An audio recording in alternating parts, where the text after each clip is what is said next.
दोस्तों, inspiring stories bye आरती में आप सभी का स्वागत है।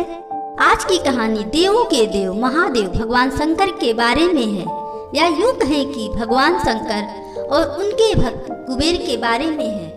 शिव भक्तों को यह कहानी पूरी जरूर सुननी चाहिए। कहानी कुछ इस प्रकार है।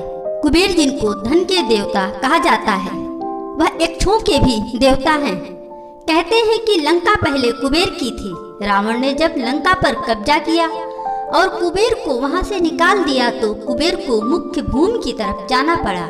प्रजा और राज्य को खोने के बाद कुबेर निराश हो गया था, इसलिए उसने भगवान शिव की आराधना और शिव भक्ति शुरू कर दी। इसी तरह से कुबेर एक शिव भक्त बन गया।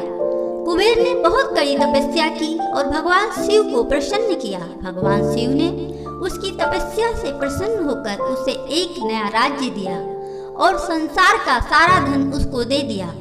इस तरह से कुबेर धन का देवता बन गया और लोग धन और कुबेर को एक समान मानने लगे। संसार का सबसे धनी व्यक्ति बनने के बाद कुबेर भगवान शिव को बहुत कीमती वस्तुएं चढ़ाने लगा। धीरे धीरे उसे लगने लगा कि वह शिव का इतना महान भक्त है और वह इतनी सारी बहुमूल्य वस्तुएं भगवान शिव को चढ़ाता है। लेकिन सत्य तो यह था कि भगवान शिव ने कभी भी उसकी चढ़ाई विभूति के अलावा किसी और वस्तु को छुआ तक नहीं था। कुबेर जो यह मानने लगा था कि अब वह भगवान के लिए कुछ भी कर सकता है और उन्हें जो चाहिए वह दिलवा सकता है। कुबेर एक बार भगवान शिव के यहाँ पहुँचा और उनसे कहा, मैं आपके लिए कुछ करना चाहता हूँ। आप मुझे बताइए, मैं आपके लिए क्या कर सकता हूँ। भगवान शिव ने कहा, तुम मेरे लिए कुछ नहीं कर सकते, क्योंकि कुछ करने के लिए मेरी कोई आवश्यकता है ही नहीं। लेकिन कुबेर शिव से बहुत आग्रह करने लगा कि वह उनके लिए कुछ करना चाहता है। दरअसल यह कुबेर का अहंकार बोल रहा था। भगवान शिव ने अपने भक्तों को सही मार्ग पर लाने के लिए एक लीला रची। शिव जी ने कहा, देखो कुबेर, मुझे तो कुछ भी नहीं चाहिए। अगर तुम करना ही चाहते हो तो वह जो बालक है, भगवान शिव ने गणेश जी की तरफ उंगली दिखाते हुए कहा, वह हमेशा भूखा रहता है। उसे एक दिन अच्छे से पेट भरकर खाना खिला दो, बस इतना मेरे लिए काफी होगा। कुबेर ने मन ही मन सोचा कि भगवान ने मुझसे मांगा भी तो क्या, एक बच्चे को खाना खिलाने का। बस यह सोचकर कुबेर गणेश जी को अपने साथ भोजन कराने के लिए ले गया।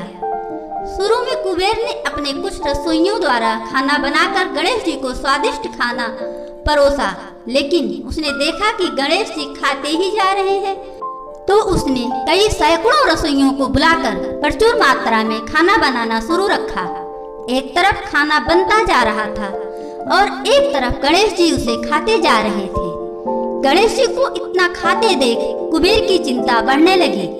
कुबेर ने गणपति से कहा, गणेश जी आप रुक जाइए, इतना ज्यादा खाना खाएंगे तो आपका पेट फट जाएगा।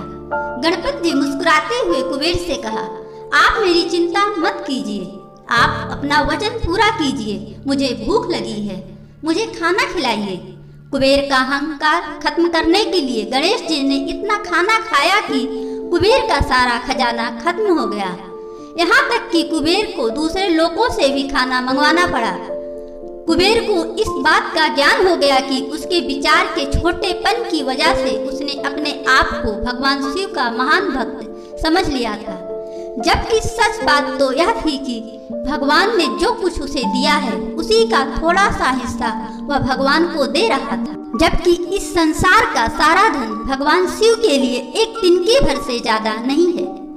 उसने भगवान शिव के पास जाकर अपनी गलती की माफी मांगी और उस दिन से उसकी जीवन की दशा बदल गई। दोस्तों, भगवान शंकर कितने दयालु और भोले हैं, इस बात से हम सभी परिचित हैं। वह अपने अच्छे और बुरे सभी भक्तों पर अपनी दया दृष्टि बनाए रखते हैं। पूरी कहानी ध्यान से सुनने के लिए धन्यवाद। अंत में यही कहूंगी, भोलेनाथ आप सभी को सुखी रखें। कहानी पसंद आई हो एक लाइक जरूर कीजिए, कमेंट करके जरूर बताएं। धन्यवाद।